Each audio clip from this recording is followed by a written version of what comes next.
ማጣትም ጸሎት ያስቆማል ማግኘትም ጸሎት ያስቆማል ሁለቱም ከጸሎት ህይወት ነው የሚያባሩት ባይዘው እንዴ ሁለቱም ማግኘትም ችግር አለበት ማጣትም ችግር አለበት ወገኖች ሰዎች አልሆነልንም ሲሉ ጸሎት ያቆማሉ ሆነልንም ሲሉ ጸሎት ያቆማሉ ባይዘው በመሰረቱ ይላችሁ የማይጸልይ ሰው ወይ የሱን ፍቃድ ይኖራል ወይ የጠላቱን ፍቃድ ይኖራል ስትጸልዩ የራሳችሁ ፍቃድ ላይ ትቆልፋላችሁ የጠላት ፍቃድ ላይ ትቆልፋላችሁ የእግዚአብሔር ፍቃድ ላይ ትከፍታላችሁ በመጸለያችን እኮ የተጠበቅንበት ነገር እኮ ቀላል አይደለም ባይዘው በመጸለያችን ብቻ የተጠበቅንበት የሆነ እኮ አይደለም የተጠበቅንበት ራሱ ጉዳይ እኮ ቀላል አይደለም ባለመደራደር ልታስጠብቁት ከሚገባ ነገር ውስጥ የጸሎት ህይወታችሁ ነው ዳንኤል ያለ ድርድር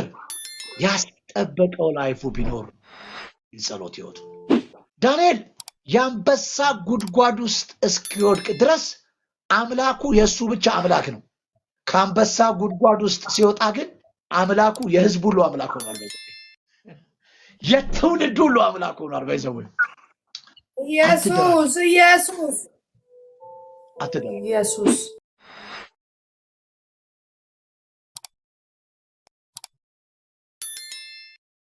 ፓስተር ጊዜውን ላንተ ሰጣለሁ ጌታ ኢየሱስ ይባርክህ እንደወደድክ መሆን ትችላለህ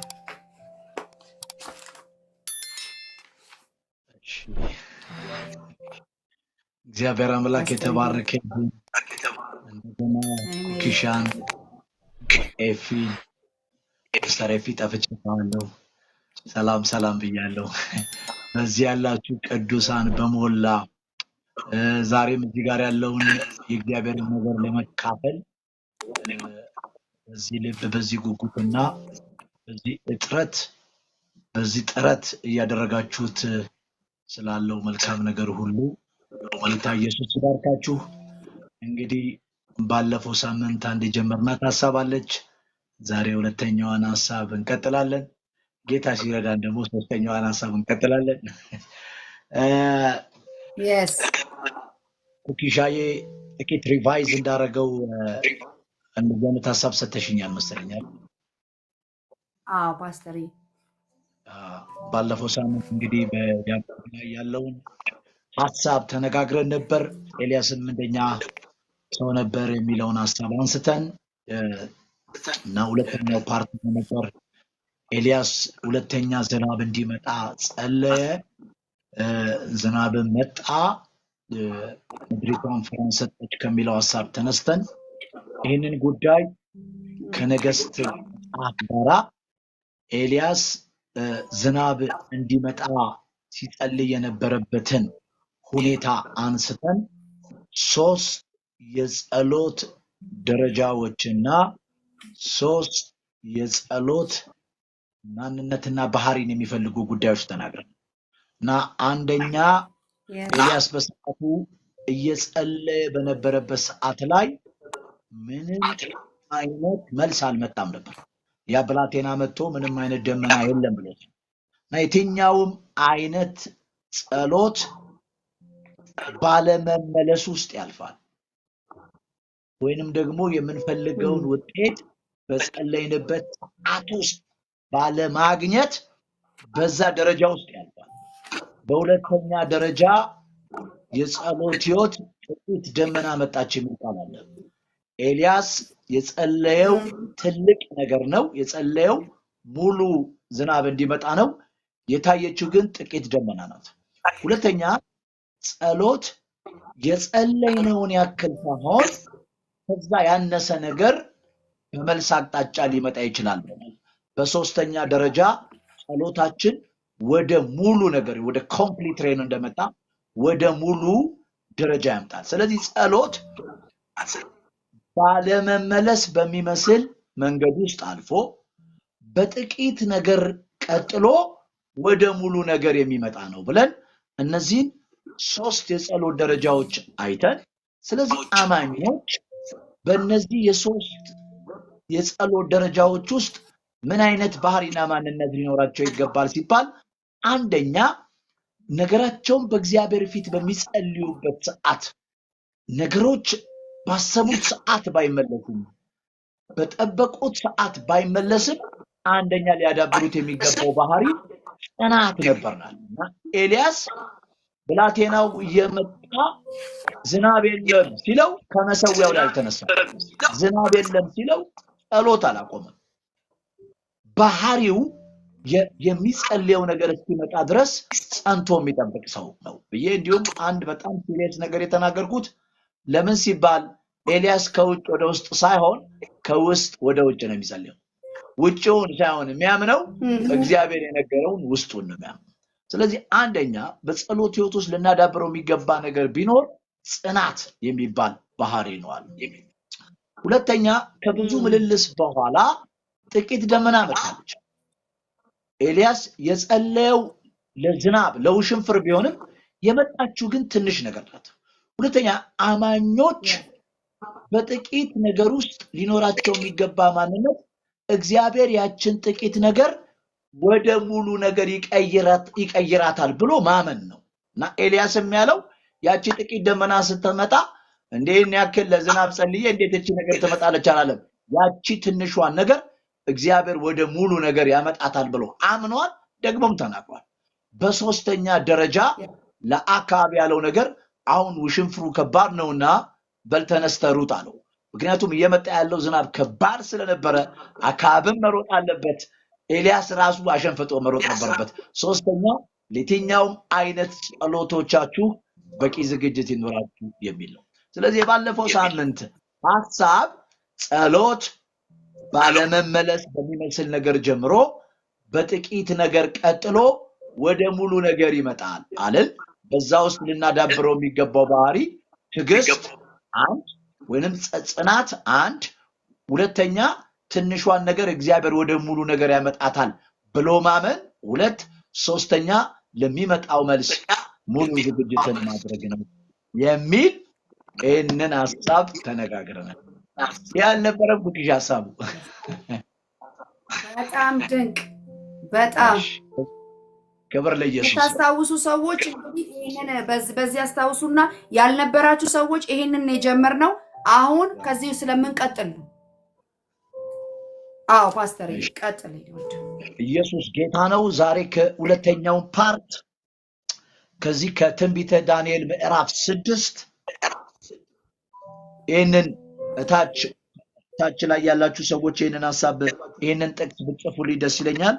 ምዕራፍ 6 ከ10 ጀምሮ እስከ 11 ያለውን ምዕራፍ 6 ከ10 ጀምሮ እስከ 11 ያለውን ጥቅስ ከታች ጻፉልኝ። በጌታ በኢየሱስ ክርስቶስ ስም ተባዋለሁ። ዳንኤልም ጽሕፈቱ እንደተጻፈ ባወቀ ጊዜ ወደ ቤቱ ገባ። የእልፍኙንም መስኮት ወደ ኢየሩሳሌም አንጻር ከፍቶት ነበር። ቀድሞውንም ያደርግ እንደነበረ በየዕለቱ 3 ጊዜ በጉልበቱ ይንበረከክና በአምላኩ ፊት ጸለየ የሚል ፓርት ላይ ነው ዛሬ የእግዚአብሔርን ሐሳብ የምንካፈለው። ስለዚህ መጽሐፍ ቅዱስ ያላችሁ ሰዎች ይሄንን ይዩት። ከታች ያላችሁ ሰዎች የትንቢተ ዳንኤልን ምዕራፍ 6 ከ10 እስከ 11 ያለውን ሐሳብ ከታች ብትጽፉት ጥሩ ነው። አጭር ጸሎት እንጸልያለን እግዚአብሔር እንዲያስተምረን። ሁል ጊዜ ለኛ መልካም ይሆንክ አምላክ፣ ሁል ጊዜ ለኛ በጎ ይሆንክ አምላክ፣ ምን እንደሚጠቅመን ምን እንደሚረባን ምን እንደሚያስፈልገን እኛ እንኳን ለኛ በደንብ አናቅም። አንተ ግን ለኛ ሁሉን ታውቃለህና መንፈስ ቅዱስ በዚህ ጊዜ ደግሞ በፊት ቁጭ ብለን የሚሰራውንና ታማኝ የሆነውን ቃልህን ለማዳመጥ ይሄንን እድልና ሁኔታ ስላመቻቸህልን በጌታ በኢየሱስ ክርስቶስ ስም እናመሰግናለን።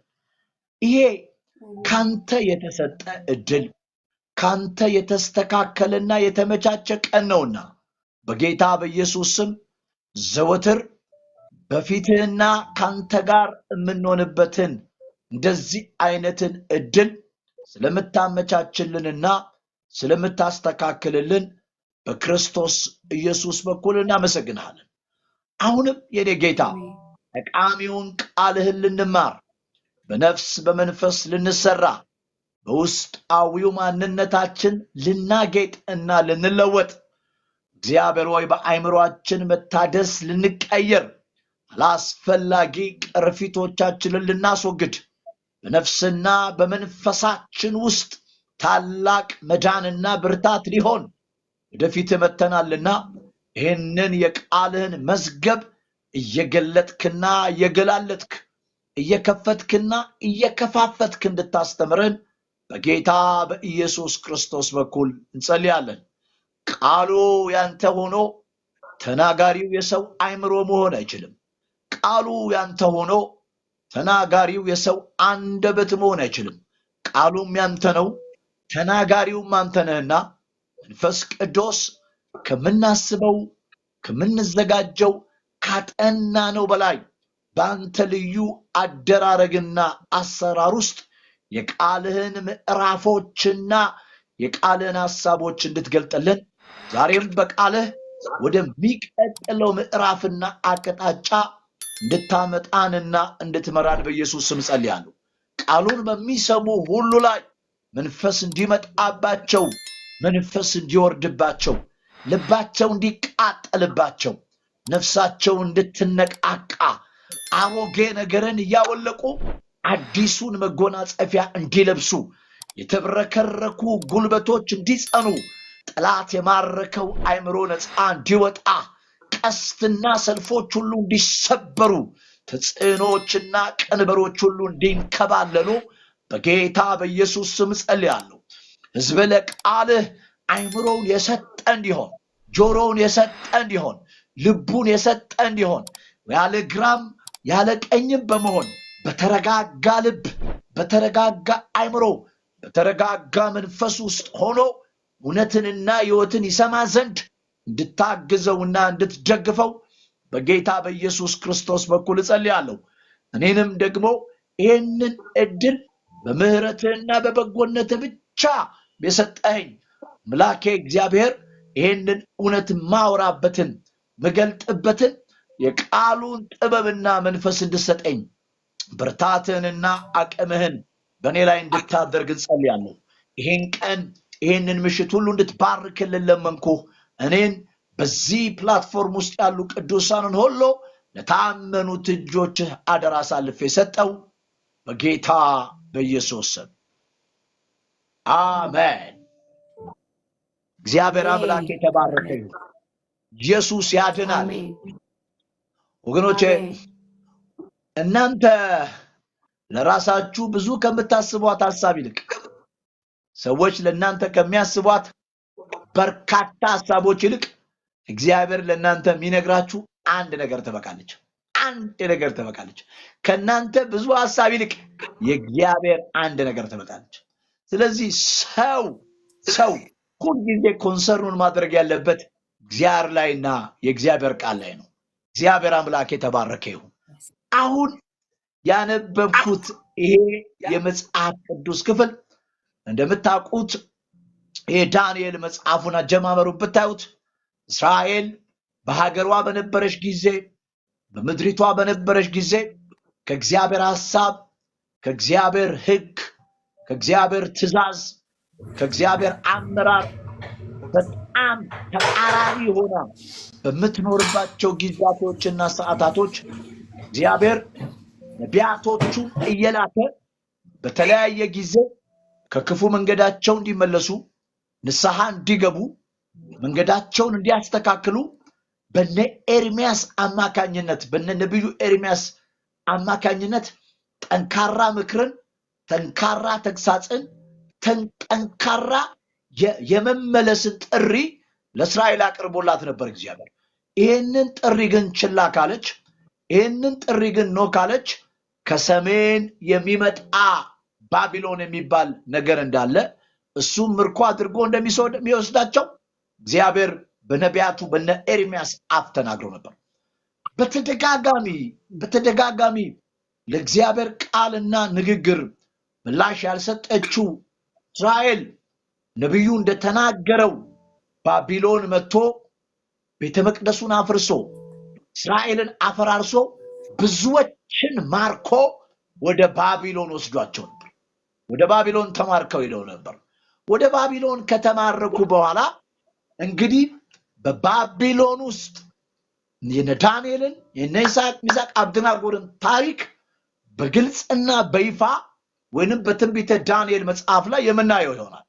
እንግዲህ እንደምታውቁት የእስራኤል ሕዝብ ወደ ባቢሎን ሲማረክ ትናንትና ይኖርበት ከነበረው ሀገር፣ ትናንትና ይኖርበት ከነበረው ላይፍ ስታይል፣ ትናንትና ይኖርበት ከነበረው የአኗኗር ዘዴ ወጥቶ ዛሬ ወደ ማያውቀው ሀገር፣ ወደ ማያውቀው ሕዝብ በፍጹም የሱ የህይወት ስርዓት አይነት ወዳልሆነ ካልቸር ወደ ባቢሎን መጥቷል።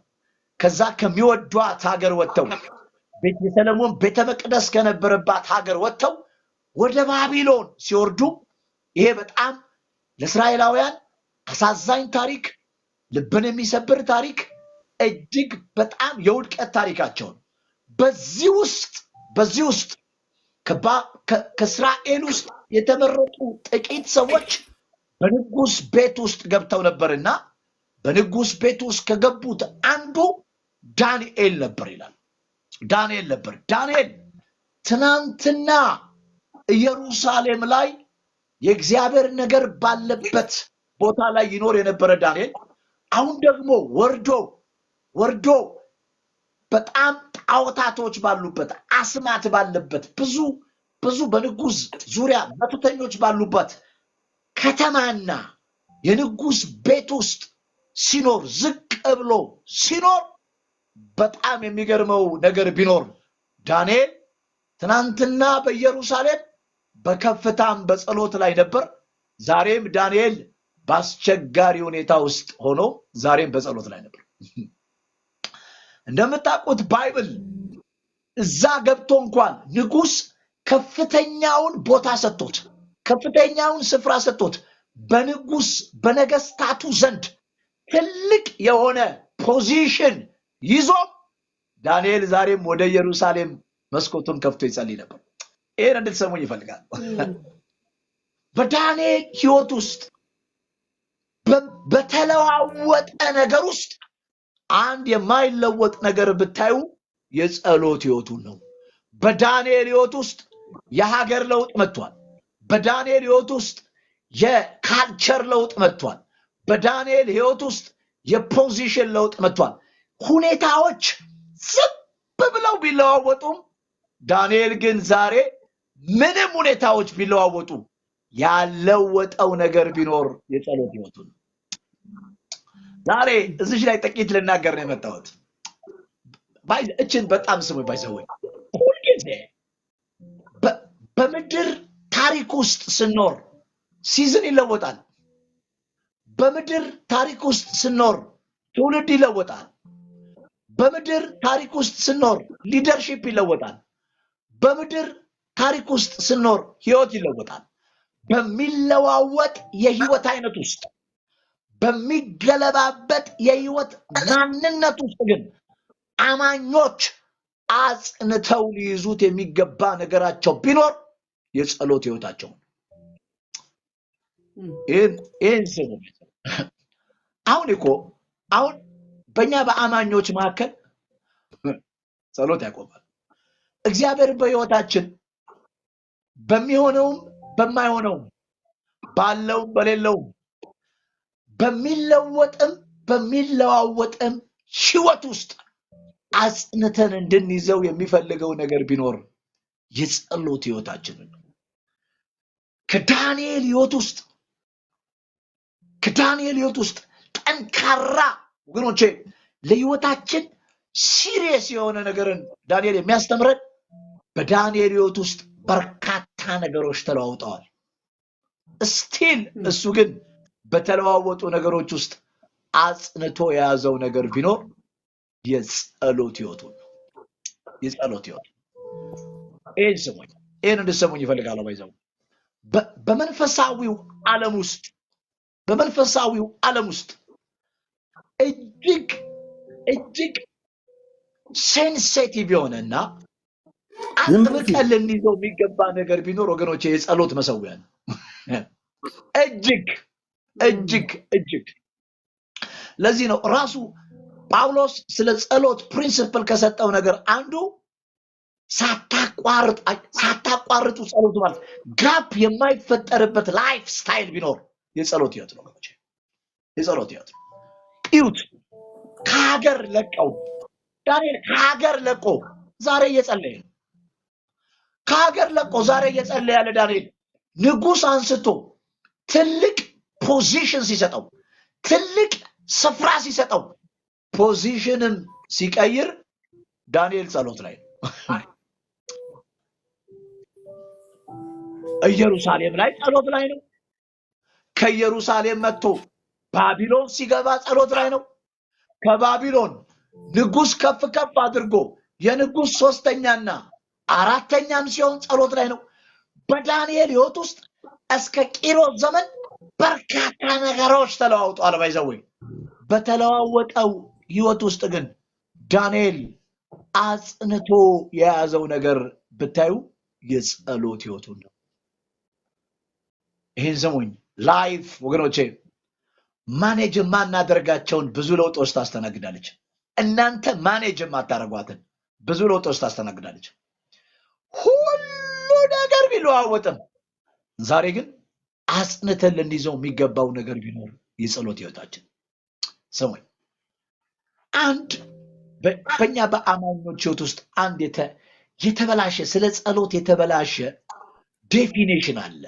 አንድ ዴፊኔሽን ተብራርቷል። አንድ ዴፊኔሽን ተበላሽቷል። ስለ ጸሎት ሲታሰብ ጸሎት የሚባለው ነገር በአንድ እሳቤ ውስጥ የሌለን ነገርን የምናገኝበት፣ ያገኘነውን ነገር የምናበዛበት፣ ያበዛነውን ነገር የምንጨምርበት ብቻ ቦታ ተደርጎ ነው የሚታሰቡ። እንዲህ ተደርጎ ብቻ ነው የሚታሰቡ። ስለዚህ ሰዎች እስኪያገኙ ድረስ የጸሎት ህይወታቸውን ይዛሉ። እስኪያገኙ ድረስ ምናልባት እስኪያገኙት ድረስ የያዙትን የጸሎት ህይወት እንደሚፈልጉት ያንን ነገር ካላገኙት ያቆሙታል። ሁለተኛ ሰዎች እስኪያገኙ ድረስ ይጸልያሉ። ካገኙ በኋላ ሌላ ነገር እንደሚያስፈልጋቸው ስለማያስቡ በማግኘት ውስጥም ያቆሙታል። ጸሎት ግን ይኸውላችሁ ባይዘው እችን 3 ነገር ጻፉ። ጸሎት የመጀመሪያ የምታተርፉት ራሱ እግዚአብሔር ነው። በጸሎት ውስጥ ሰዎች መጀመሪያ የሚያተርፉት ራሱ እግዚአብሔር ነው። መልሱን አይደለም የምታተርፉት፣ እግዚአብሔርን ነው የምታተርፉት። ባይዘው እግዚአብሔርን የምታተርፉበት ቦታ ቢኖር ጸሎት ነው። ባይዘው እስቲ ስሙኝ፣ በእግዚአብሔር ፊት ስትበረከኩ በመሰዊያችሁ ፊት ስትሆኑ እግዚአብሔር የዕለት ሁለት መልሱን ባይሰጣችሁም የሞላባችሁን መንፈስ ግን ከየት ታገኙታላችሁ? የተሞላችሁትን ስፒሪት የታገኙታላችሁ ወገኖች። ስለዚህ በፕሬየር ውስጥ አማኞች በአንደኛ ደረጃ የሚያተርፉት መልሳቸውን ሳይሆን ራሱን እግዚአብሔርን ነው የሚያተርፉት። እግዚአብሔርን የምናተርፍበት ቦታ ቢኖር መሰዊያችን ነው። ባይዘው እሱን ነው የምናተርፈው። ለዚህ ነው አንዳንዴ እንደዚህ አጋጥሟችሁ ያውቃል?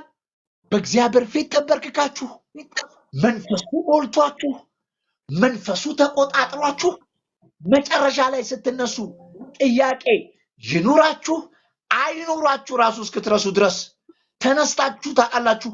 ያ እግዚአብሔር የዛን ጊዜ ላይ መልሱን ሰጥቷችሁ አይደለም፣ ራሱን እግዚአብሔርን አትረፋችሁበት ነው። በጸሎት ውስጥ አንደኛ አማኞች ራሱን እግዚአብሔርን ነው የሚያተርፉት። ሁለተኛ ራሳቸውን ያተርፉበታል በጸሎት ውስጥ።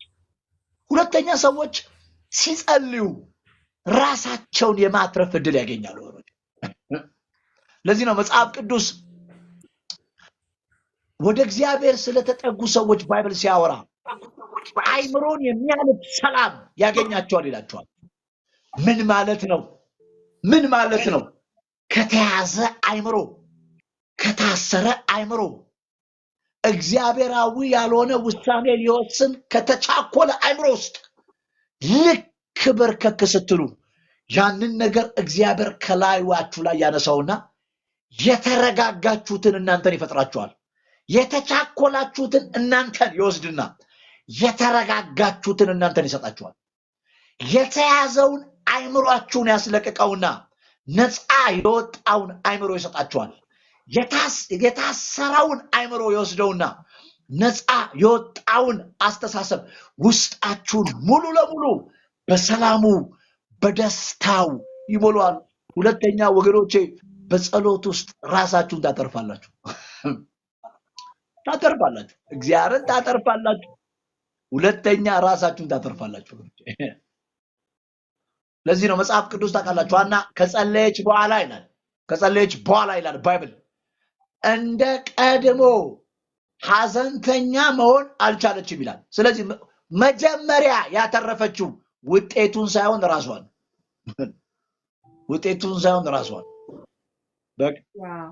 አንድ ጓደኛዬ በሆነ ጊዜ ላይ አብረን በምንጸልይበት ሰዓት እና ብዙ ጊዜ ለስራ ይጸልያልና ስራ አጥቶ በተለያየ ሁኔታ ውስጥ ሲያልፍ በጌታ ፊት መጥቶ ይጸልያልና ልክ ጸልዬ ስነሳ ይላል ሁልጊዜ ይለኛል ባዬ ሁሉ ነገር ያለኝ እስኪመስለኝ ድረስ ተረጋጋለሁ ይለኛል። አያችሁ እግዚአብሔር ሁሉን ነገር ሰጥቶት ሳይሆን ራሱን እንዲያተርፍ አድርጎት ነው። እቺ በምታንቀዠቅዥ ወርልድ ላይ ወገኖቼ ከእግዚአብሔር ሐሳብ ከእግዚአብሔር ፍቃድ ከእግዚአብሔር ዓላማ እንድንወጣ ብዙ ድምጾቹና ፉጨቶች ባሉባት በዚች ምድር ላይ መሰዊያቸውን የያዙ ሰዎች ሁለተኛ የሚያተርፉት ራሳቸው ነው። በሶስተኛ ደረጃ የእግዚአብሔርን ፍቃድ ታተርፉበታላችሁ። ለዚህ ነው ኢየሱስ ስትጸልዩ እንደዚህ ጸልዩ፣ ፍቃዴ በሰማይ እንደሆነች እንዲሁም በምድር ትሁን ብላችሁ ጸልዩአል። ስለዚህ ጸሎት የሚባለው ነገር ከመልስና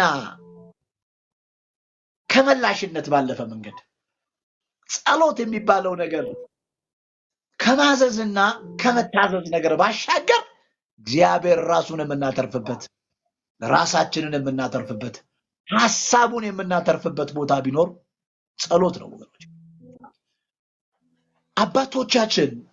አባቶቻችን እነ ዳንኤል እጅግ በተለዋወጠ ህይወት ውስጥ በተለዋወጠ ዘመን ውስጥ ያልተለወጠውና አጽንተው የያዙት ነገር ቢኖር የጸሎት ህይወታችን ነው ወገኖች።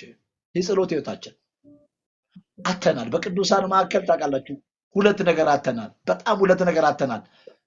ሳይሆንላቸው ከመሰዊያ ላይ የጠፉና ሆኖላቸው ከመሰዊያ የጠፉ በሁለቱም መንገድ አተናቸዋል። ምክንያቱም ባለመሆኑ ውስጥ በተለወጠ ነገርና በሆነ ነገር ውስጥ በተለወጠ ነገር ነው። ዳንኤል ዛሬ ንጉስ ቤት ነው ያለው። በከፍተኛ ማዕረግ ላይ ተቀምጧል። በከፍተኛ ማዕረግ ላይ በዚህ ሰዓት ዳንኤል በጣም በጥሩ ሁኔታ ላይ ነው ያለው። ግን ዛሬም ዳንኤል ይጸልያል ወገኖቼ። ዛሬም ዳንኤል በጸሎት ህይወት ላይ ነው ያለው። ላይፉ በየስቴፑ ሲለወጥ፣ ላይፉ በየደረጃው ሲለወጥ፣ ከኢየሩሳሌም ባቢሎን ሲመጣ፣ ከባቢሎን ንጉስ ቤት ሲገባ፣ ከንጉስ ቤት ትልቅ ፖዚሽን ሲሰጠው፣ በዚህ ዝም ብሎ በየሲዝኑ በሚለዋወጡ ነገሮች ውስጥ ዳንኤል ግን አንድ የማይለውጠው ነገር ቢኖር የጸሎት ህይወቱ ነው። አንድ የማይለውጠው ነገር ቢኖር ወደ ኢየሩሳሌም መስኮቱ መክፈት። ሰሙኝ፣ ዛሬ የሚጠቅማችሁን ነገር ነግራችኋለሁ። ከዛ በኋላ አብረን የምንጸልይ ይሆናል። ኢየሱስ ክርስቶስ ጌታ ነው። ሰሙኝ፣ አሁን ያነበብኩት የመጽሐፍ ቅዱስ ክፍል የናቡከደነጾር ዘመን አልፎ የዳሪዮስ ዘመን መጥቷል። በዳሪዮስም ዘመን ዳንኤል በትልቅ ፖዚሽን ላይ አለ። በዳሪዮስ መንግስት፣ በዳሪዮስ የንግስና ዘመን ዳንኤል በትልቅ ፖዚሽን ላይ ተቀምጧል። ዳሪዮስ ዳንኤልን በትልቅ ፖዚሽን ላይ ያስቀምጦታል። ዳንኤል በትልቅ ፖዚሽን ላይ መቀመጡ ያናደዳቸውና ያስቀናቸው ሰዎች አንድ ጉዳይ ይዘው መጡ። ባይዘው ለምን አንድ የሆነ ምስል ነገር ተሰርቶ አሉ። ምስል ነገር ተሰርቶ ለዚህ ነገር በእነዚህ 30 ቀናቶች ውስጥ ለዚህ ምስል ብቻ አይሰገድም። ስለዚህ በዚህ 30 ቀናቶች ውስጥ ለዚህ ምስል ይሰገዳል። ማንኛውም አይነት ሰው በእነዚህ 30 ቀናቶች ውስጥ ለየትኛውም አካል መለመን አይችልም፣ መጸለይ አይችልም ብለው ሕግ አወጡ። ስሙኝ፣ እነዚህ ሰዎች ዋነኛ ዓላማቸው ለምስሉ ማሰገድ አይደለም። ዋናው ዓላማቸው ለዳሪዮስ ምስል ማሰገድ አይደለም። ዋናው ዓላማቸው ዳንኤልን ጸሎት ማስቆም ነው ዓላማቸው። ፐርፐዛቸው ለምስል ማሰገድ አይደለም። ፐርፐዛቸው ዳንኤልን ፕሬየር ጸሎቱን እንዲያስቆም። ምን ያክል ጠላት አያችሁ? ይህን ስሙ ባይዘው ሁልጊዜ ጠላት እግዚአብሔር ለናንተ የሚያደርገውንና በእናንተ የሚያደርገውን ነገር መከልከል ስለማይችል ማስቆም ስለማይችል እግዚአብሔር ለናንተ የሚያደርገውንና በእናንተ የሚገልጥበትን ያንን መሰዊያ ለማስቆም ከፍተኛ እጥረት ያደርጋል። ይውላችሁ እኛ እኮ እቺን በጣም ስሙኝ ባይዘው ከዚህ በፊት ብያችኋለሁ። በኢየሱስ በርጤሜዎስ ኢየሱስ በዛ በኩል ሲያልፍ በርጤሜዎስ አንድ ጥያቄ ጠየቀ። በዚህ በኩል የሚያልፈው ማን ነው አሉ። የናዝሬቱ ኢየሱስ ነው የሚያልፈው አሉት። በርጤሜዎስም የዳዊት ልጅ ሆይ ማረኝ ብሎ ጮኸ ይላል። ይህንን ባለ ጊዜ ይላል ባይብል በዙሪያው የነበሩ ሰዎች ዝም በል አሉት የሚል ቃል አለ። ኢየሱስ በርጤሜዎስን እንዳይፈውሰው መከልከል አይችሉም መከልከል። ግን በርጤሜዎስን ዝም ለማሰኘት መሞከር ይችላሉ። አሁን አያችሁ፣ በርጤሜዎስም ይላል አብዝቶ ጮኸ ይላል። ለምን ሲባል ጩኸቱ የቆመለት የፈውሱ እንደሚቆም ያውቃል። አሁን ጠላት መሰዊያችንን የመታውለት ፈውሳችን እንደሚቆም ያውቃል። መሰዊያችንን የገደበውለት እግዚአብሔር ለኛ የሚሰራውን ነገር ማስቆም እንደሚችል ያውቃል። መሰዊያችንን ያፈረሰውለት እግዚአብሔር በእኛ የሚገልጠውን ነገር ማስተጓጎል እንደሚችል ስለሚያውቅ በዳንኤል ሕይወት ውስጥ በመሰዊያው መጡበት ወገኖች። ለምን ሲባል ዳንኤል እየጸለየ በናቡከደነጾር ዘመን ሚስጥር ገልጧል። እችኛዋ መሰዊያ ከተመታች በመሰረቱ ይውላችሁ የጸሎት መሰዊያችሁ የተመታለት ሰማያዊው ነገራችሁ ይቋረጣል። አሁን እነዚህ ሰዎች ሲሪየስሊ አያችሁ አተኩረው የመጡት እችን መሰዊያ ማዘጋት ነው። እቺ ወደ ኢየሩሳሌም ተከፍታ የምትጸለየዋን ጸሎት ማስቆም ነው የፈለጉት እንጂ ለዳሪዮስ እነሱ ሲሰገድለት ማየት ሳይሰገድለት እሱ አይደለም ኮዛቸው ባይዘው። ለምን ሲባል ዳንኤል በዳሪዮስ ዘመን የተሰጠውን ፖዚሽኑን ስለሚያውቁ ቀኑበት። በመሰረቱ ይላችሁ ቀኑበት። ማጣትም ችግር ነው፣ ማግኘትም ሰልፍ አለበት እኮ ባይዘው። ማጣትም የራሱ ችግር አለበት፣ ማግኘትም የራሱ ሰልፍ አለበት። ሰው ሲያገኝ ከጠላቱ ዓለም ከችግር ዓለም ነፃ የሚወጣ ይመስለዋል። ነጮቹ እንደሚሉት ኒው ሌቭል ኒው ዴቭል አለው ይላሉ። እውነት እኮ ሌቭልን በለወጥክ ቁጥር ቀናተኞች እየበዙ በቀለኛው እየበዛ፣ በመሰረቱ ማጣትም የራሱ ተግዳሮት አለበት፣ ማግኘትም የራሱ ተቃዋሚ አለበት። በዚህ 30 ቀን አሉ መሰዊያ ሁሉ መዘጋት። ሰው እግዚአብሔርንም መለመን የለበትም፣ ሰውንም መለመን የለበትም አሉ። ማሪቫና ካቢያ ይሄ ትእዛዝ በወጣ ጊዜ ይላል ዳንኤልም ወደ ቤቱ ገባ ይላል። ትእዛዙ በወጣበት ሰዓት ዳንኤልም ወደ ቤቱ ገብቶ ይላል እንደ ቀደመው ጊዜ መስኮቱን ከፍቶ በእግዚአብሔር ፊት ይጸልይና ይለምን ነበር ይላል። ፓስተር ባዬ የዚህ ቀን መልእክት ምንድነው ብትሉኝ የመልእክት ሐሳብ ይሄ ነው። የጸሎት ህይወታችሁን ባለመደራደር አስጠብቁትላችሁ ነው የመጣሁት። ባለመደራደር አስጠብቁት። በዘመናችሁ ሁሉ ሳትደራደሩ ልታስጠብቁት የሚገባው ነገራችሁ ቢኖር የጸሎት ህይወታችሁ። ሳትደራደሩ ያለ አንዳች ኮምፕሮማይዝ ሳትደራደሩ ልታስጠብቁት የሚገባ ነገር ቢኖር የጸሎት ህይወታችሁ። ከዚህ ትእዛዝ በኋላ ዳንኤል ያለ ድርድር ያስጠበቀው የህይወቱን አይነት ብታዩ የጸሎት ህይወቱን ነው፣ ወይንም ወደ ኢየሩሳሌም በሮቹን መስኮቶቹን መክፈቱን። እኛ በጣም ኮንሽስ የምንሆነው ታውቃላችሁ፣ አንድ ነገርን ስለማግኘት ነው እንጂ አንድ ነገርን ስለማስጠበቅ አይደለም። በዘመናት መካከል አቅማተን እግዚአብሔር ወይ በጸሎት ወይ በአገልጋዮች ወይ በእንደዚህ አይነት ፕሮግራም ወይንም ደግሞ በቸርች ይሰጠናል። እስከዚህኛዋ ዘመን ድረስ እግዚአብሔር ብዙ ነገር ይሰጠናል። የኛ ትልቁ ችግራችን የሰጠንን ነገር ማስጠበቅ አለመቻል ነው ወገኖቼ። ማግኘት አይደለም ትልቁ ፓርት፣ ማስጠበቅ ነው ትልቁ ፓርት። ማስጠበቅ የማይችሉ ሰዎች ቢያገኙም ያገኙት ነገር እጃቸው ላይ ሳምንት አይቆዩም። ዳንኤል የጸሎት ህይወት ያለው ብቻ ሰው ሳይሆን የጸሎት ህይወቱንም ያለ መደራደር የሚያስጠብቅ ሰው ነው። እችን ስሙኝ፣ እችን ስሙኝ። ባይብል እንደዚህ ይላል። እችን ስሙኝ። አይታችኋል ዳዊት ሳውል ፊት ቆሞ ምን እንዳለ? ይህንን ጎልያድ ልትገጥመው አትችለውም ባለው ጊዜ ዳዊት እንደዚህ አለ። ሳውል አለው የአባቴን በጎች ስጠብቅ አለ ድብና አንበሳ ይመጣ ነበር አለ። ከጠቦቶቹም አንዱን ወስዶ ይሄድ ነበራል። ተከታትዬ ሄጄ እደርስበት ነበራል።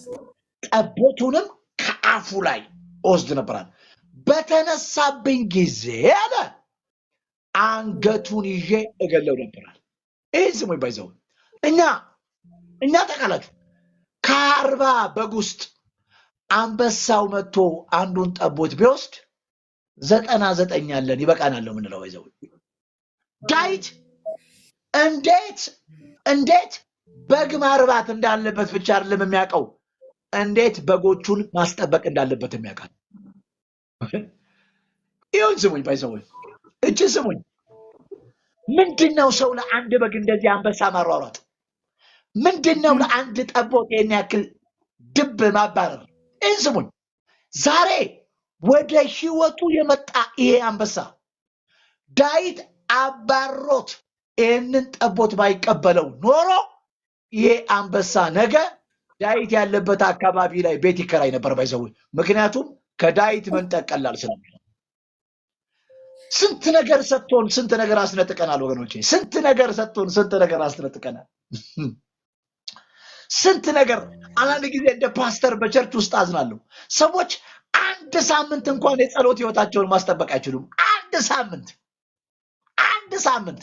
ለዚህ ነው በቸርች ውስጥ በተከታታይ ከምትሰሟቸው ትንቢት ውስጥ አንዱ መሰዊያችሁ የፈረሰ አለ የሚለው መልእክት ሁልጊዜ ቋሚ ነው። ባይዘው አናስጠብቅም። እግዚአብሔር የሰጠንን ነገር አናስጠብቅም እንዴ? አናስጠብቅም። ዳንኤል ያንን መሰዊያ ባለመደራደር ያስጠብቀው ነበር ወገኖቼ፣ ባለመደራደር ያስጠብቀው ነበር። ስንት ነገር ሰጥቶን ስንት ነገር አስነጥቀናል። ስንት ነገር ሰጥቶን ስንት ነገር አስበልተናል። ስንት ነገር ሰጥቶን ስንት ነገር አስፈርሰናል። ለምን? እግዚአብሔር በሰጠን ነገር ላይ የምንደራደርና ማናስጠብቅ ሰዎች ስለሆነ ነው ወገኖቼ። ዛሬም እግዚአብሔር አንድ ነገር ቢሰጠን ነገ ተደራድረን የምናስለጥቅ ከሆነ ህይወታችን ሁሉ የሚሆነው መቀበልና ማስነጠቅ መቀበልና ማስነጠቅ መቀበልና ማስነጠቅ። አንድ በጣም በጣም በጣም ባነበብኩት ቁጥር የሚያሳዝነኝ አንድ የመጽሐፍ ቅዱስ ጥቅስ አለ። በሰለሞን ዘመን የነበሩ እነዛ ሁለት ሴቶች አይታችኋል? ተኝታ ያሰረቀችና ተኝታ ያስገደለች። ሰው እኮ እንደው እስከ መውለድ ይተኛ እኮ እስከ መውለድ እኮ ይተኛ፣ ከወለደ በኋላ ይተኛል። ያንን ሕፃን ወደዚህ ምድር ለማምጣት ሴት ልጅ የምታሳልፈው ጭንቀት አይደለም። መውለድ ማለት በሞትና በሕይወት መሃል መኖር ማለት ነው። ሰው በሕይወትና በሞት መካከል ሆኖ ያመጣውን ነገር ተኝቶ እስኪገድለው ድረስ ወገኖቼ፣ አያችሁ፣ እነዚህ ሴቶች ውጤት ማምጣት አይደለም ችግራቸው፣ ውጤት ማስጠበቅ ነው ችግራቸው።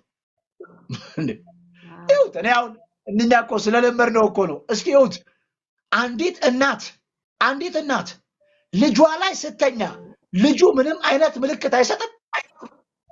ያለቅሳል፣ ይጮሃል እኮ ልጅ ያለቅሳል፣ ይጮሃል እኮ ልጅ። ግን የእንቅልፏ ከባድነት ልጁ እስኪሞት ድረስ ጩኸቱንም ለቅሶንም አልሰማችም። አይዞህ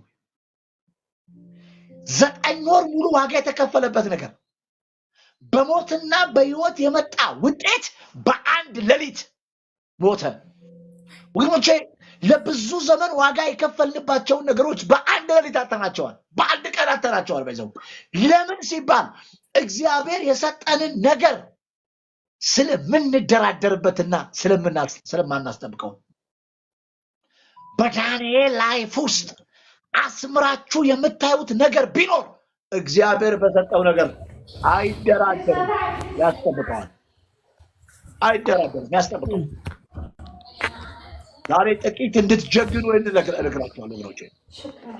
በዘመናችሁ ሁሉ ልትደራደሩበት የማይገባ ነገር ቢኖር የጸሎት ሕይወታችሁ። በዘመናችሁ ሁሉ እያስጠበቃችሁት ልትኖሩት የሚገባ ነገር ቢኖር የጸሎት ሕይወታችሁ።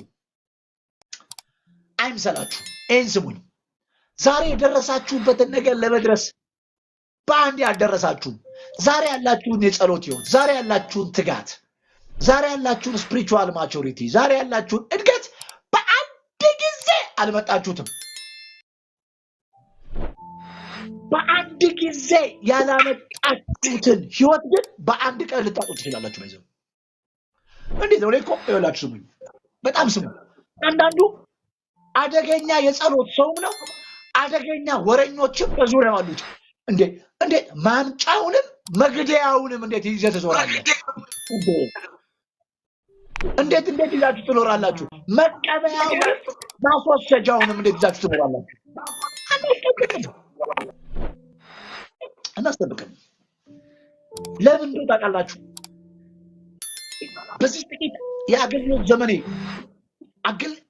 ቅዱሳን ኮንሸስ የሚሆኑት በጣም የማይደራደሩበት ነገር ስለሚታየው ነገር ነው እንጂ ስለማይታየው ነገር ምንም አይመስላቸውም። የማይታየው ነገር ኖረም አልኖረም እንደዚህ አይነት ነገር ላይ ይውላችሁ ሰው 200 ብር እጁ ላይ ቢኖር እየተጋደለ ያችን 200 ብር ያቆያታል። የ2 ደቂቃ ጸሎቱን ግን ማንም ቢወስዳት ምንም አይመስለውም። ለምን መሰላችሁ? በሚታየው ነገር ላይ ያለን ንቃትና በማይታየው ነገር ላይ ያለን ንቃት እጅግ የተለያየ ነው። ግን ስሙኝ፣ እጃችሁ ላይና ሕይወታችሁ ላይ ያለው የመጣው የሚታየው ነገር ሁሉ ከማይታየው የማይታየውን ነገር እስካላስጠበቃችሁ ድረስ የሚታየው ነገር ሁሉ እየጠፋ ይሄዳል።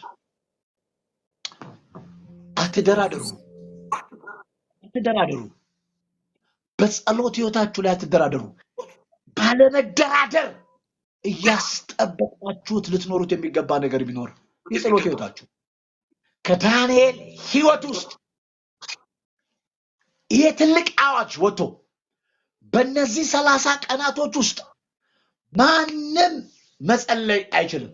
የጸለየ ሰው ወደ አንበሳ ጉድጓድ ይጣላል የሚል አዋጅ ወጥቶ ዛሬም ዳንኤል በመሰዊያው አይደራደርም። ዛሬም ዳንኤል በጸሎት ሕይወቱን እያስጠበቀ ነው የሚኖር።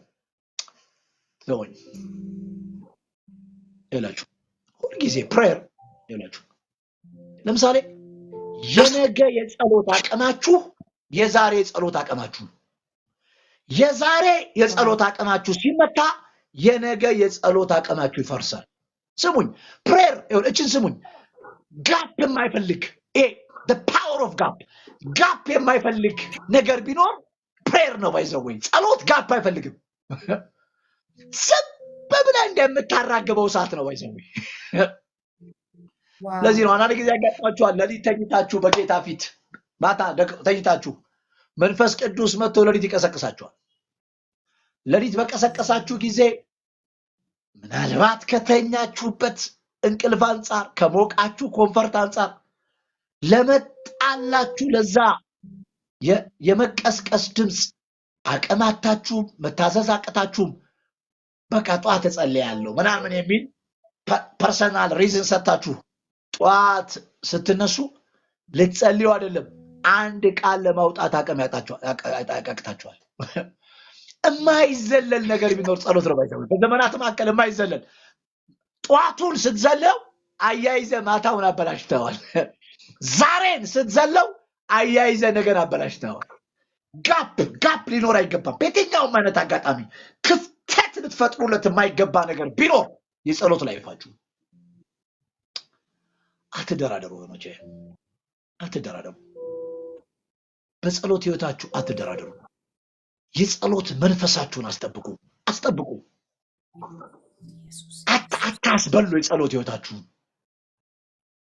አታስበሉ የጸሎት ህይወታችሁ እንዲሟጠጥ አታድርጉ የጸሎት ህይወታችሁ ከላያችሁ ላይ ሁኔታዎች እንዲያባሩት አትፍቀዱ የጸሎት ህይወታችሁ ጠላት እሱን ፓርት ያገኘውለት ወሮቼ በላይፋችሁ ላይ የሚፈጥረው ኮንሲኩዌንስ ቀላል እንዳይመስላችሁ እንዴ ስሙኝ እኮ ለማን እኮ ይላችሁ ለምሳሌ አንድ ምስክርነት ልንገራችሁ በህይወቴ ጸሎት በጣም የተቀመኘን ነገር ልንገራችሁ የጸለይኩትም ነገር እስኪሆን እግዚአብሔር ያለኝንም ነገር እስኪመጣ ድረስ ልቤን የደገፈልኝ እኮ ጸሎት ነው ነገሩ እስኪሆን ራሱ የተደገፍኩት ራሱ እኮ በጸሎት ነው መልሳችሁ እስኪመጣ ድረስ እኮ የምትደገፉት በጸሎት ነው ባይዘው ልባችሁ የሚደገፈው እኮ በጸሎት ነው እግዚአብሔር እስኪመልስላችሁ ራሱ ልባችሁን መደገፍ የሚፈልገው በጸሎት ነው የነገራችሁን እስኪያደርግላችሁ ድረስ አቅም የሚሰጣችሁ ራሱ እኮ በፕሬየር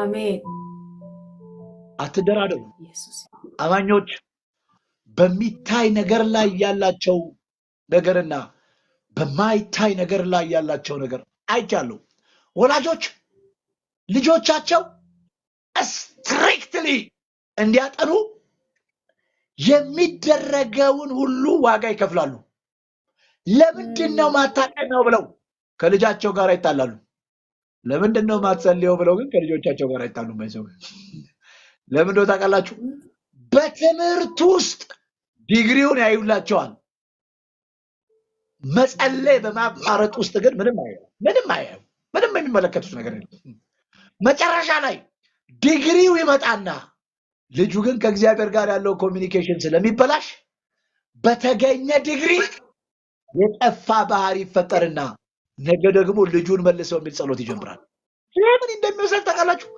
በሚታየው ነገርና በማይታየው ነገር ላይ ያለን ኮንሽስነስ አንድ አይደለም ወገኖች በሚታየው ነገር ህይወታችን ላይ ላለ ነገር ለስራችን ለኑሯችን ላለባበሳችን እስኪ ምድር ላይ ላሉ ለተገለጡት ነገሮች በአካል ዓለም ውስጥ ላሉ ጉዳዮች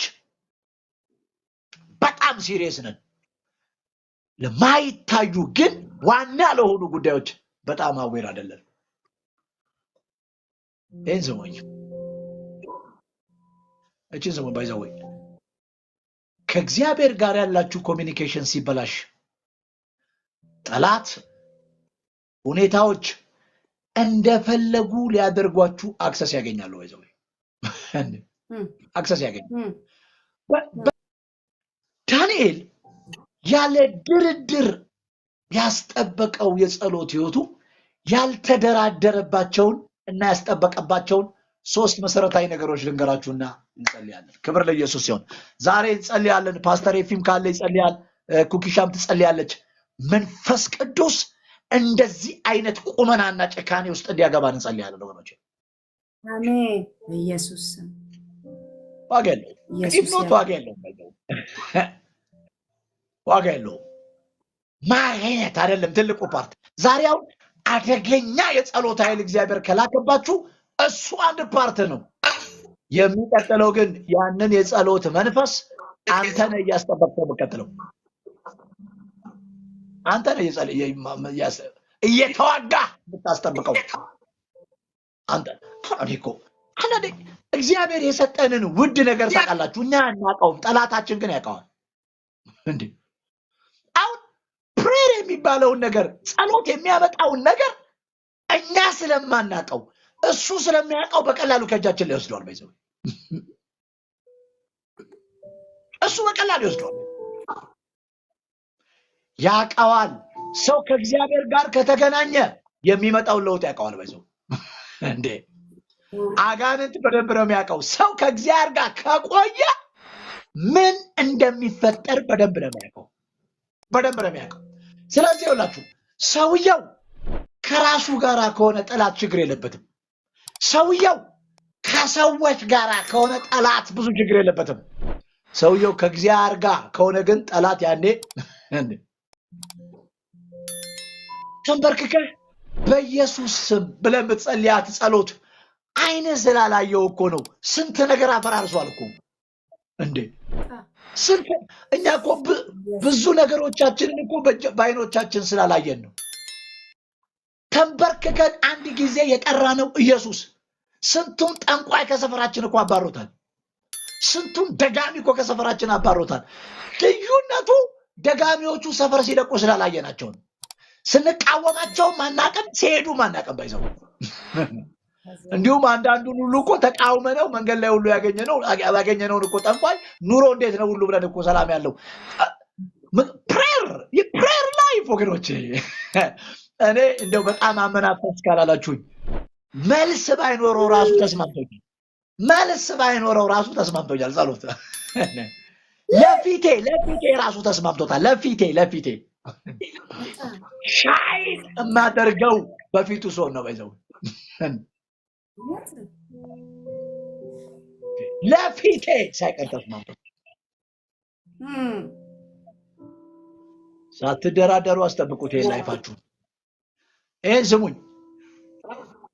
ከምንም ነገር ጋራ ምንም ነገር ሳይኖራችሁ ከእግዚአብሔር ጋር ብቻ መኖር ትችላላችሁ። ባይዘው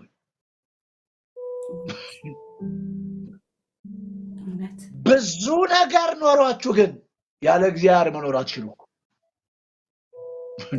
ሰው እኮ ድሮም ወደቀ የተባለው እኮ ከብዙ ነገር ሰው እኮ ከዚህ ከኤደን ገነት ሲወድቅ እኮ ከመኪና ጋር ኖሯል፣ ከፖም ጋር ኖሯል፣ ከእርሻ ጋር ኖሯል፣ ከወርቅ ጋር ኖሯል፣ ግን ወድቋል።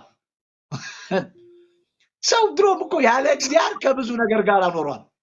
ኢየሱስ እኮ ሲመጣ ከብዙ ነገር ጋር ሲኖር የነበረውን ሰውዬ በመስቀሉ አማካኝነት ከእግዚአብሔር ጋር እንዲኖር እኮ ነው ያደረገው። አትደራደሩ በጸሎት ህይወታችሁ። አስጠብቁ የጸሎት ህይወታችሁ አስጠብቁት። ዳንኤል ከምን እንዳስጠበቀው ልንገራችሁ። አንደኛ ዳንኤል ሳይደራደር የጸሎት ህይወት ያስጠበቀበትን 3 ነገር ልንገራችሁ። አንደኛ በዳሪዮስ ዘመን ታውቃላችሁ፣ ዳሪዮስ በጣም ነው ዳንኤልን የሚወደው፣ በጣም ነው ዳንኤልን የሚወደው ባይዘው። እንዲሁም አሁን ካነበብኩት ምዕራፍ በኋላ መተው እነዚህ ሰዎች ዳንኤል ይኸው መስኮቱን ከፍቶ ሲጸልይ አግኝተነዋል፣ ሲለምን አግኝተነዋል፣ እንግዲህ ህጉ ስለማይቀየር ወደ አንበሳ ጉድጓድ ይገባል አሉት። ሲሉት ንጉሱ እንዴት እንዳልሆነ ሊያድነው እንዴት እንደሞከረ እኮ ግጭ። ዳሪዮስ በጣም ነው ዳንኤልን የሚወደው፣ በጣም ነው የሚወደው። ኖት ኦንሊ ዳሪዮስ፣ ዳንኤል ራሱ አንበሳ ጉድጓድ ውስጥ ሆኖ ዳሪዮስ በመጣ ጊዜ ንጉሶ 1000 ዓመት ንገስ ብሎ እስኪናገር ድረስ ዳንኤል ራሱ ለዳሪዮስ ጥሩ አመለካከት ነው ያለው።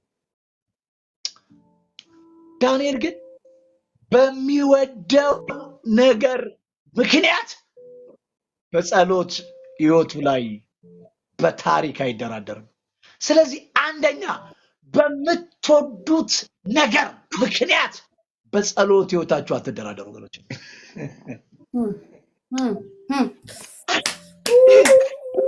ነው እኔ አሁን ዛሬ መናገር የምፈልገው እኛ እኮ ተንበርክከን የሚወዱን ሰዎች ያስነሱናል እኮ የምንወዳቸው ሰዎች ያስነሱናል። የምንወዳቸው ሰዎች ያስነሱናል ባይዘው እና እንደዚህ እንላለን ታውቃላችሁ። ስለምንወዳቸው ሰዎች ስንል ከእግዚአብሔር ጋር በኋላ ከምንወዳቸው ሰዎች ጋር አሁን ብለን እንሄዳለን እኮ እኛ እንዴ! ስንት ጊዜ ነው ስለ ሰዎች ስንል መሰዊያችንን ያጣነው?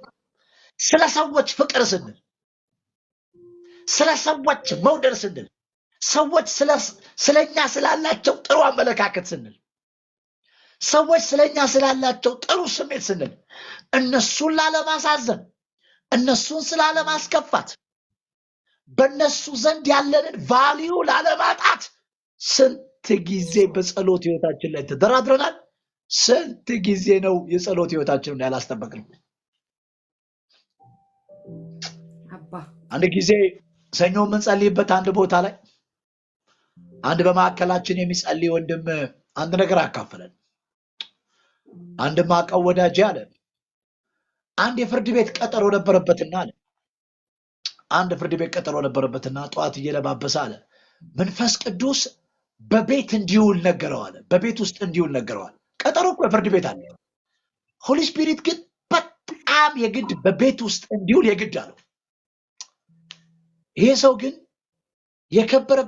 በጣም የከበደበት የዚህ የፍርድ ቤት ቀጠሮ ስለነበረ መንፈስ ቅዱስ በቤት እንዲውል የፈለገበትን ጉዳይ ትቶት ወደ ፍርድ ቤት ሄደ።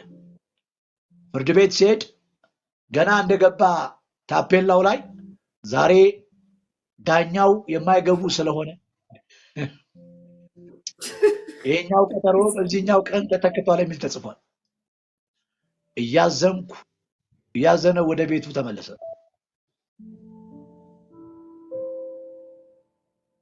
እና ይሄ ልጅ አለ እስከዚህኛዋ ቀን ድረስ አንድ ነገር ያልጸጽተዋል።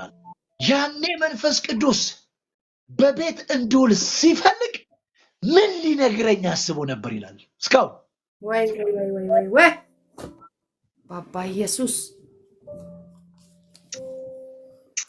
ከእግዚአብሔር በላይ የሚወደን፣ ከእግዚአብሔር በላይ የሚያስብልን፣ ከእግዚአብሔር በላይ የሚያስፈልገን ነገር የለም ወገኖች። ስለ ሰዎች ፍቅርና ስለ ሰዎች ቫልዩ ስንል ስንት ጊዜ ነው በመሰዊያችን ላይ የተደራደርነው? ይሁት ፓርቲን ብታዩት ይሄ ሕግ የወጣው ለ30 ቀን ነው። ዳንኤል ንጉሱ ዳንኤልን ስለሚወደው ዳንኤልም ለንጉሱ ጥሩ ሪስፔክሽን ስላለው በቃችን 30 ቀን ምንም ማለት አይደለም። ከ30 ቀን በኋላ ጸልያለሁ ማለት እኮ ይቻላል። ከ30 ቀን መስኮቴን እከፍታለሁ ማለት እንዲህ እኮ ነው። ባይዘው እኛ እኮ እንደዚህ ነው የምንለው። ባይዘው በኋላ እናደርገዋለን ምናምን እንላለን። በኋላ አናደርገውም በኋላ እንዴት ነው ራሱ? እስቲ ቅዱሳን የተወደዳችሁ ወንድሞቼና እህቶቼ ለእግዚአብሔር ነገር ቀጠሮ ሰተን ለሰው ነገር አፋጣኝ ምላሽ የምንሰጠው ምን ማለት ነው? ለእግዚአብሔር በኋላ ለምወደው ሰው አሁን ምን ማለት ነው እንዴ? ከ30 ቀን በኋላ ማለት ይቻላል። በኋላ ይቻላል። ባይዘው ስንት ጊዜ ነው በመሰዊያዎቻችን ላይ ቀጠሮ ያዝን? ሄደን አዝነን ለምንመለስበት ጉዳይ፣ ሄደን ተጸጽተን ለምንመለስባቸው ጉዳዮች ጊዜያችንንና ጉልበታችንን አቅማችንን የሰጠነው። ልንደራደረው ከማይገባና ልናስጠብቀው ከሚገባ ነገር ውስጥ አንዱ ስለ ወዳጅነት ስለሚወዱን ሰዎች አቆላንጠው ስለሚጠሩን አንተን ካላገኘው ቀኔ ቀን አይመስልም። እዚህ ያላችሁ እዚህ ያላችሁ ምናልባት የጮኝነት ላይፍ ውስጥ የገባችሁ ሰዎች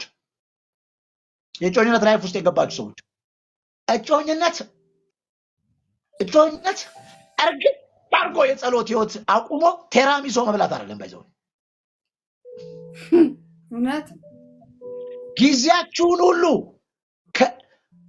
እጮኛውን ለማግኘት ከእግዚአብሔር ጋር ሆናችሁ እጮኛውን ስታገኙ ከእጮኛችሁ ጋር ሆናችሁ እጮኛውን አባሮ ወደ ራሱ ሳይመልሳችሁ በመሰዊያችሁ ጉዳይ ከእጮኛችሁም ጋር ቢሆን እንዳትደራደሩ። ባይዘው እንዳትደራደሩ። አምጪውን ትተን የመጣውን ነገር አጥበቀን አንይዝም። ኢየሱስ ያድናል። ባንደራደርበት እውነትና ልናስጠብቀው አንደኛው ከሚገባ ነገር አንዱ ከሚወዱንና ከምንወዳቸው ሰዎች በፍጹም የጸሎት ህይወታችንን ልንደራደርበት አይገባም። አሁን እዚህ መስክሩ ብላችሁ በጣም ብዙ ቴስቲሞኒ ትጣላችሁ። አንዳንድ ጊዜ አጋጥሟችኋል። ከሰኞ ጀምሮ ለአንድ ሳምንት ተዘጋለሁ ስትሉ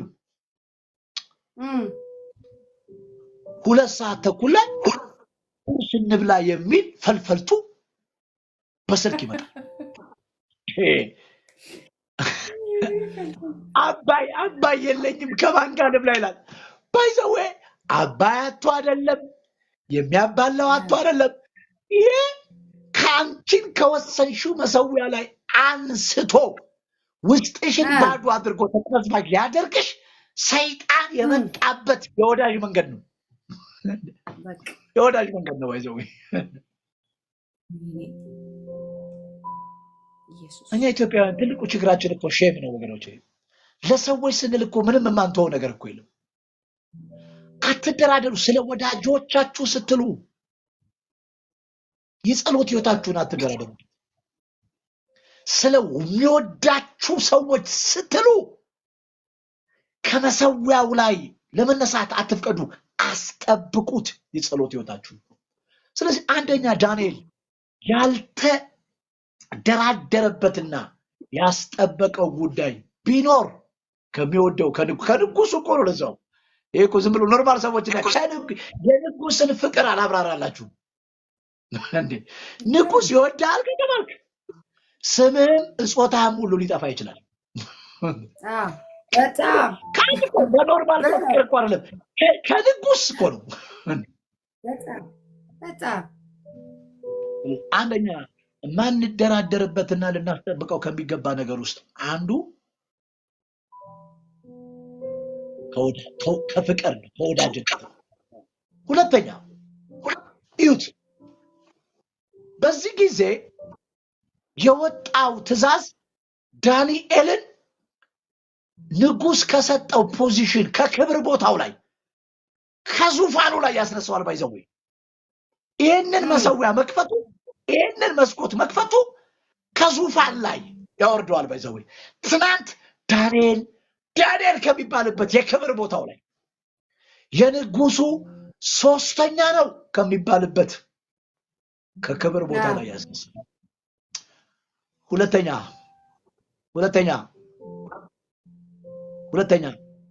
ልትደራደሩበት የማይገባውና ልታስጠብቁበት ከሚገባው ነገር ውስጥ አንዱ ከክብር ነው።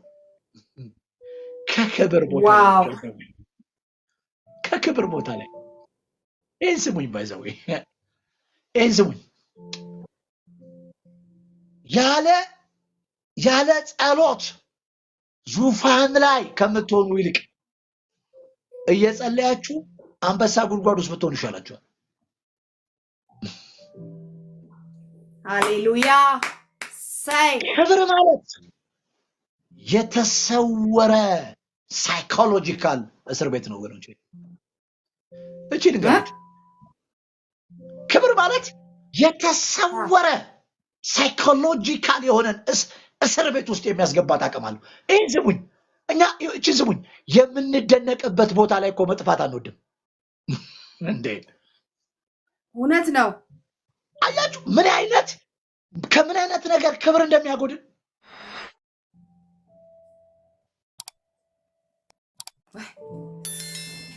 ክብር ያሳጣል ጉዳይ። ይሄ መሰዊያ መክፈት ይህንን መስኮት ወደ ኢየሩሳሌም መክፈት ክብር ያሳጣል። ዳንኤል ግን በክብርም ጉዳይ አይደራደርም። ክብር በሚባል ጉዳይ ላይ መሰዊያውን ያስጠብቃል። ወገኖቼ ከዙፋን ላይ ያስወርደዋል።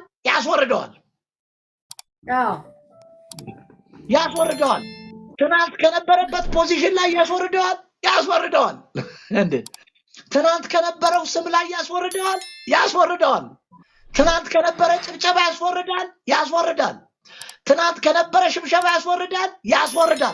ቢያስወርደም የጸሎት ህይወት ግን የማንደራደርበት በመሰረቱ ዛሬስ ያለውን ክብር ማን የሰጠን? እሱ የሰጠንን ክብር ሰዎች ቢወስዱትም እሱ ይመልሰዋል። ዛሬን እንኳን የደረሰ በሱ ደርሰን በራሳችን አናስጠብቀውም። ባይዘው እንዴ በሱ ደርሰን በራሳችን አናስጠብቀውም።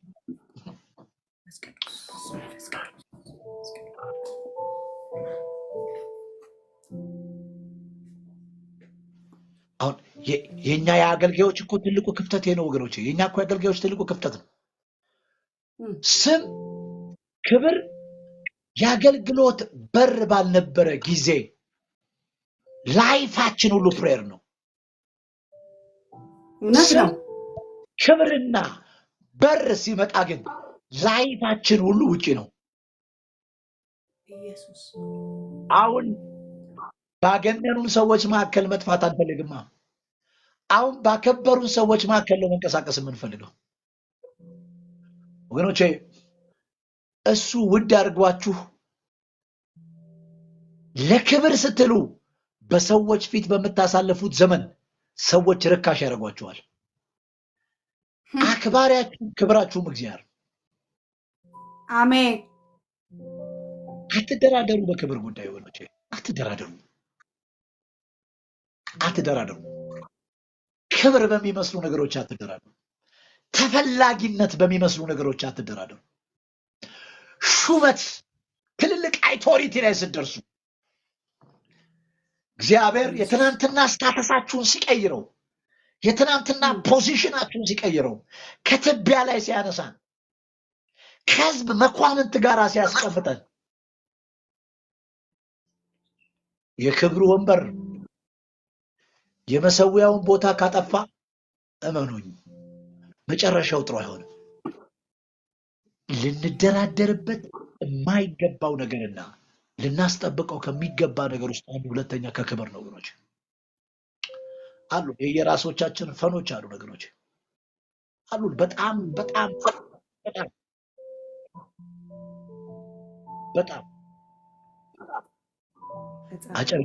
ጭብጨባ ውስጥ እንዳናድቅ፣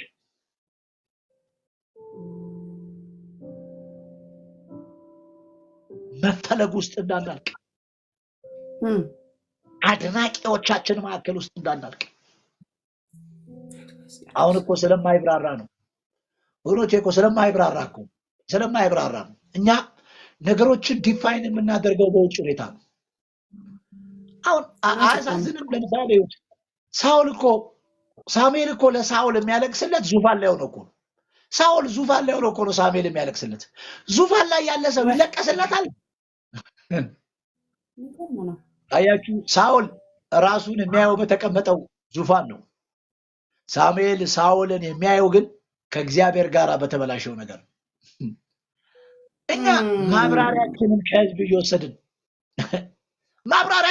ከህዝብ እየወሰድን ባይዘው ሰው አቤት አንተ ካለን ማብራሪያችንን ከሰው አድናቆት እየወሰድን፣ ማብራሪያችንን ካለን የአገልግሎት በር እየወሰድን፣ ማብራሪያችንን ከተከታዮቻችን እየወሰድን፣ ማብራሪያዎቻችንን ከ1000 አባላቶቻችንን እየወሰድን፣ ማብራሪያዎቻችንን በሰራነው ትልቅ አዳራሽ እየወሰድን፣ ማብራሪያዎቻችንን ከውጭ እየወሰድን፣ ውስጣችን ግን ተሟጦ አልቆ፣ ማብራሪያዎቻችንን ከውጭ እየወሰድን ውስጣችን ግን በባዶነት እየተሰቃየ። አትደራደሩበት። ክብሩ አይደለም ለእናንተ ዋናው፣ አክባሪው ነው ለእናንተ ዋናው። አክባሪያችሁ፣ ክብሩ አይደለም ለእናንተ ዋናው፣ አክባሪያችሁ ነው ዋናው ለእናንተ። ልንደራደርበት የማይገባው ጉዳይ ነው። ልናስጠብቀው የሚገባው ሁለተኛው ጉዳይ ከክብር ነው። ሶስተኛውን ተናግሬ እጨርሳለሁ። ኢየሱስ ሶስተኛው ይሄ ጉዳይ ወደ ኢየሩሳሌም በር መክፈት፣ ወደ ኢየሩሳሌም መስኮት መክፈት፣ ይሄ ጉዳይ ዳንኤልን ከዙፋን የሚያወርድ ብቻ ሳይሆን የአንበሳም ጉድጓድ ውስጥ የሚያስጨምር ዋጋ የሚያስከፍል ነው። ሶስተኛ ዋጋ የሚያስከፍል ቢሆን አትደራደሩበት፣ አትደራደሩ። ጉዳዩ ዋጋ የሚያስከፍል እንኳን ቢሆን ከንጉስ ሶስተኝነት አውጥቶ የአንበሳ ጉድጓድ ውስጥ የሚያስጠል እንኳን ቢሆን መሰዊያችንን ዋጋ የሚያስከፍል ጉዳይ እንኳን ቢፈጠር አትደራደሩ፣ አቁሙ። በዚህ ዘመን በዚህ ጊዜ በቤተ ክርስቲያን ውስጥ ያሉ አገልጋዮች እየጸለዩ በቤተ ክርስቲያን ውስጥ ያሉ አገልጋዮች እየጸለዩ ቤተ ክርስቲያኗን የምትመሩ መሪዎች ከጸሎት አቋርጣችሁ ኑ ያላችሁ ከጸሎት ላይ አገልጋዮቻችሁን የምታስነሱ መሪዎች እግዚአብሔር ያስጀመራችሁ ነገር ያስቋርጣችኋል። እናንተ ሰውን ከመሰዊያው ላይ ያስነሳችሁት በእናንተ ህይወት ምን እየተነሳ እንዳለ አታውቁም።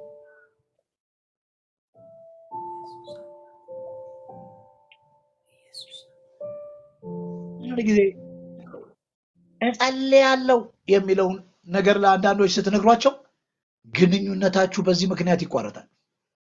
ሰዎች ደግሞ ሊያገኟችሁ አይፈልጉም።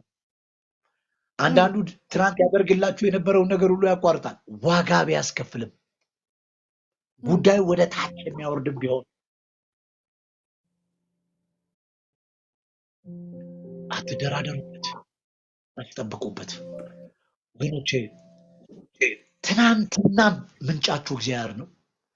ትናንትና የጀመራችሁት በእግዚአብሔር ነው። መሃላችሁም እግዚአብሔር ነው። መጨረሻችሁም እግዚአብሔር ነው። በየትኛውም አይነት ጉዳይ ላይ እግዚአብሔርንና የእግዚአብሔር ነገር ያለበትን ነገር ላይ አትደራደሩበት፣ አስጠብቁት። ወገኖች ያድናል። ያልተደራደረበትና ያስጠበቀበትን ሶስት ነገር ብታዩ ከፍቅር ከመውደድ አልተደራደረበት። በክብር ጉዳይ አልተደራደረበት። ጉዳዩ ዋጋ የሚያስከፍልም ቢሆን አልተደራደረበት። ይህን ነገር መጨረሻ ብታዩት ዳንኤልን የአንበሳ ጉድጓድ ላይ ጥለውታል። ደስ የሚለኝ በኢየሩሳሌም መስኮቱን ከፍቶ በአባቱ ፊት የተንበረከከው እግዚአብሔር የአንበሳ ጉድጓድ ላይ ጠብቆት ነበር። ዛሬ የምትጸልዩት ጸሎት የቱ ጋር እንደሚረዳችሁ አታውቁም። የቱ ጋር እንደሚያግዛችሁ አትቁም። የቱ ጋር ነገር እንደሚለውጥ አታውቁም። ያኔ ዳንኤል ባለማቋረጥ ያልተደራደረበት ይሁት ስሙኝ። ዳንኤል ከንጉሱ ጋር ባለመደራደር ምክንያት ንጉሱ ከሌሎች ጋር ተስማምቶ የአንበሳ ጉድጓድ ውስጥ ቢጥለውም የማይደራደርበት አምላክ ጉድጓድ ውስጥ መጣ። የማትደራደሩበት መሰዊያ የማይደራደርባችሁን አምላክ ያመጣዋል። ባይዘው ማጋዲቪጋላ ኮፓሳ የማትደራደሩበት መሰዊያ የማትደራደሩበትን አምላክ ያወርደዋል። ባይዘው ኢየሱስ ያድናል፣ ያወርደዋል።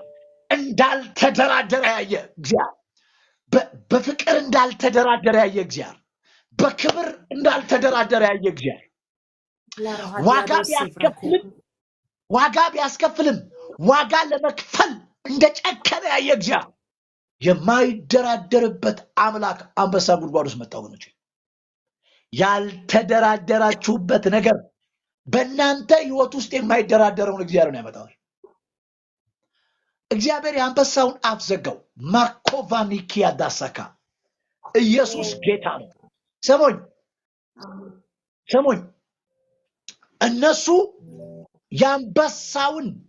የአንበሳ ጉድጓድ ያለበትን ጉድጓድ ሲከፍቱ ጉድጓዱን ሲከፍቱ እግዚአብሔር ግን ውስጥ ያለውን የአንበሳውን አፍ ዘጋው። ጠላት የጥፋትን በር ሲከፍትባችሁ እግዚአብሔር የአጥፊውን አፍ ቀድሞ ይዘጋዋል። ባይዘው ሻኪላ ማሳ ኮፓራ አትፍራ። የተከፈተብን የጥፋት በር አትፍራው። ባይዘው ክፉዎች የጥፋቱን በር ሲከፍቱት እግዚአብሔር የጥፋቱን አፍ ይዘጋዋል። እነሱ የአንበሳውን ጉድጓድ በር ሲከፍቱ እግዚአብሔር የራሱ የአንበሳውን አፍ ዘጋው። ባይዘው መንፈስ ቅዱስ አሊ ገዲቫና ኪያሳ ዛሬ አቅጣጫ ለውጥ ይሆናል። ባይዘው ያቅጣጫ ለውጥ ይሆናል። ባይዘው የማትደራደሩበትን መንፈስ እግዚአብሔር ያካፍላችኋል። ሸበዲያ ባስታኪ ያለምንም ነገር መኖር ይችላል። ካብላቶ ጋር ያለምንም ነገር መኖር ይችላል። ያለምንም ነገር መኖር ይችላል። ሬዲ ቫላ ኮፓሳ ዘጋው።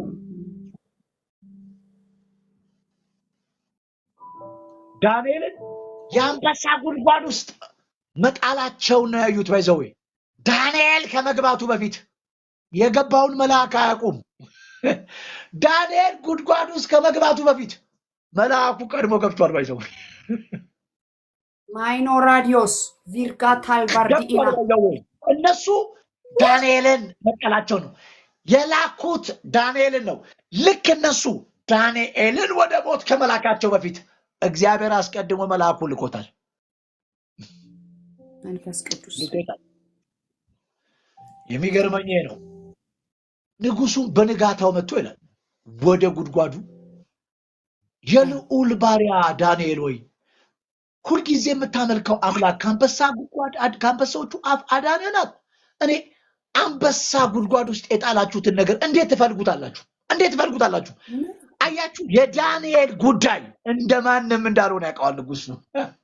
ዳንኤል ሎ የማይቀር እንደሆነ ንጉስ በደንብ ተረድቶ አንድ ዳንኤል የተለየ ነገር ሊያደርግለት የሚችል አምላክ እንዳለው ያውቅ ስለነበረ ማለት ነው። የዚህ ቀን መልእክቴ ነው ወገኖቼ፣ በዘመናችሁ ሁሉ የጸሎት ህይወታችሁን አትደራደሩበት፣ አስጠብቁት። ከምን አትደራደሩበት? ከመውደድ ከፍቅር አትደራደሩበት። ከምን አትደራደሩበት? ከክብር አትደራደሩበት። ከምን አትደራደሩ? ዋጋ ቢያስከፈላችሁ አትደራደሩ። ያልተደራደራችሁበት መሰዊያ የማይደራደርባችሁን አምላክ ያንቀሳቅሰዋል። ያልተደራደራችሁበት መሰዊያ የማይደራደርባችሁ አምላክ እሱ መልአኩን እንዲልከው ያደርጋል። የዚህ ነገር መጨረሻ የታችሁታል። ዳንኤል ከአንበሳ ጉድጓድ ወጣ። የከተቱት ሰዎች አንበሳ ጉድጓድ ውስጥ ገቡ። ከዛ ንጉስ እንደዚህ አለ፣ የዳንኤልን አምላክ የማያመልክ ሁሉ ቤቱ የጉድፍ መጣያ ባለማደራደር እያስጠበቃችሁት ልትኖሩት የሚገባ ነገር ቢኖር የጸሎት ህይወታችሁ ነው። መውደድ ከሚመስል ነገር አትደራደሩ። ክብር ከሚመስል ነገር አትደራደሩ። ዋጋ ቢያስከፍላችሁ አትደራደሩ። በዚህ መንፈስ እግዚአብሔር ይባርካችሁ። ሪፍሌክት ስጡና እንጸልያለን። እንግዲህ አሁን እሰማለሁ። ወዮ ወዮ ወዮ ምንድን ነው የሚባለው? እሺ ሪፍሌክት መስጠት የሚፈልግ ሰው ወደዛ ቀጥታ እንሄዳለን። ጌታ ኢየሱስ ክርስቶስ ዘመንህን ይባርከው።